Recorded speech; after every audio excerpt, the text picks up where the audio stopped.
আসসালামু আলাইকুম। আজকে আমি অপরাজিতা ফুল দিয়ে অপরাজিতা চা ট্রাই করব, তাও আবার প্রথমবারের মতো। এটা আমি টেস্টও করব প্রথমবারের মতো।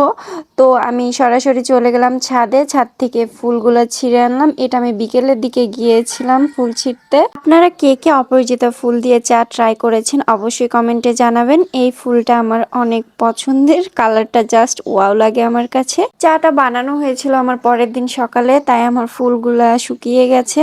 আর এই ফুলগুলো আমি আরো কয়েকদিন আগে নিয়ে এসেছিলাম, এটা একদমই শুকিয়ে গেছে। এভাবে শুকিয়ে কিন্তু এই ফুলগুলো আমরা সংরক্ষণ করে রাখতে পারি, একদম সেম কালার আসবে। তো আমি এই ফুলটাও এর মধ্যে দিয়ে দিলাম। তো এটা সামান্য কিছুক্ষণ ফুটাবো কালারটা বের করার জন্য। ফুটানো যখন হয়ে যাবে তখন আমি এটা কাপে ঢালবো।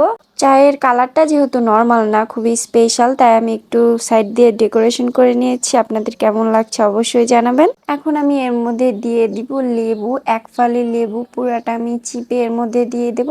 এই লেবুটা দিলে হয় না, চায়ের কালারটা না অনেক সুন্দরভাবে চেঞ্জ হয়ে যায়। এখন দেখছেন এটা একটু সি গ্রিন কালার, লেবুটা দিলে এর কালারটা সম্পূর্ণ চেঞ্জ হয়ে যায়। মাশাল্লাহ, দেখতে পাচ্ছেন অর্ধেক সি গ্রিন কালার আর অর্ধেক নীল কালার হয়ে গেছে। এই সিনটা আমার অনেক বেশি ভালো লাগে। যেহেতু আমি এটা প্রথমবারের মতো ট্রাই করছি, তাই আমি একটু বেশি এক্সাইটেড, আপনারা কিছু মনে করবেন না। তো আমি এটা সুন্দর মতো এখন গুলিয়ে নেব।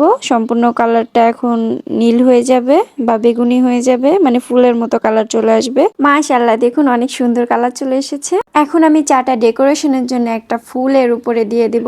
আর আপনাদের যদি এ পর্যন্ত আমার ভিডিওটি ভালো লেগে থাকে তবে অবশ্যই আমার পেজটি ফলো করে দিবেন, আর আমার ইউটিউব থেকে দেখে থাকলে অবশ্যই আমার চ্যানেলটি সাবস্ক্রাইব করে দিবেন। Thanks for watching.